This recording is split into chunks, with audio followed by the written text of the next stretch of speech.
Pour résoudre le problème du pouvoir d'achat, l'État a eu l'idée aberrante, mais très démagogique, de demander aux entrepreneurs de faire de leurs salariés de faux actionnaires qui toucheraient des dividendes. Une fois de plus, les PME et les multinationales du CAC 40 sont placées inintelligemment sur un pied d'égalité. Après avoir été conspués pendant des années, voilà que les dividendes deviennent le mot magique pour le gouvernement, sous le regard un peu stupéfait des syndicats et du patronat.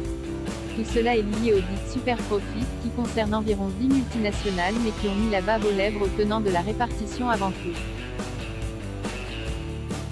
Un peu de pédagogie basique, les entreprises pour exister ont besoin d'argent, c'est cet argent que leur fournissent les actionnaires.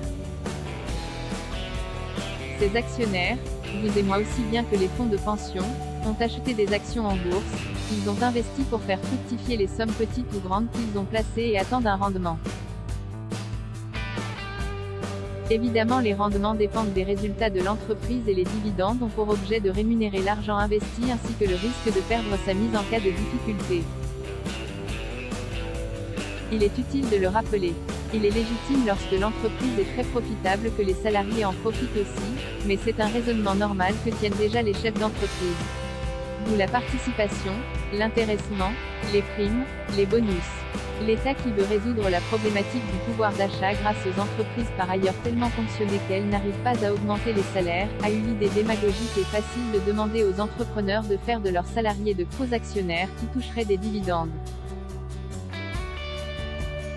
Il se trouve que le président de la République, qui a lui-même lancé cette idée généreuse puisée dans les fondements enfouis du communisme, a dû oublier les principes qui ont fondé le capitalisme. En l'occurrence, un dividende est la récompense de l'argent qui a été investi en actions.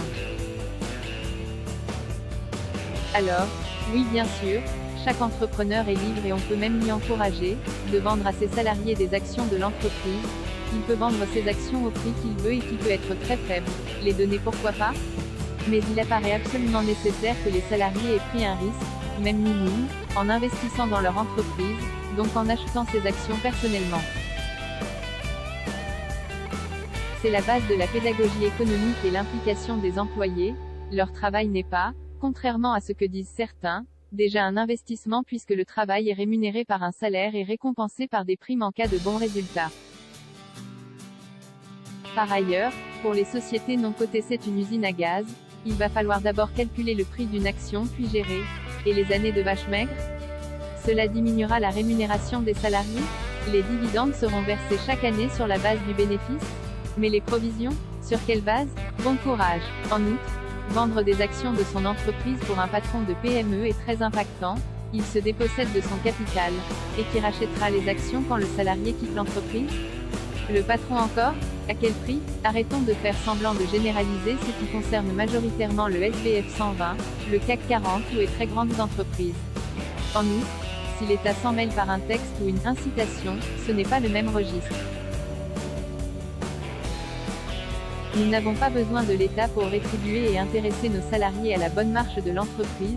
En revanche, nous avons besoin d'une rentabilité meilleure, de moins de contrôle, et de moins d'idées géniales pour pouvoir les augmenter, ce qui est de l'intérêt de tous. Au fait, charité bien ordonnée commence par soi-même. La fonction publique malgré ses avantages, mécontente tous les salariés de l'État qui vont de grève en grève, et c'est nous tous qui payons les dividendes de cette mauvaise gestion.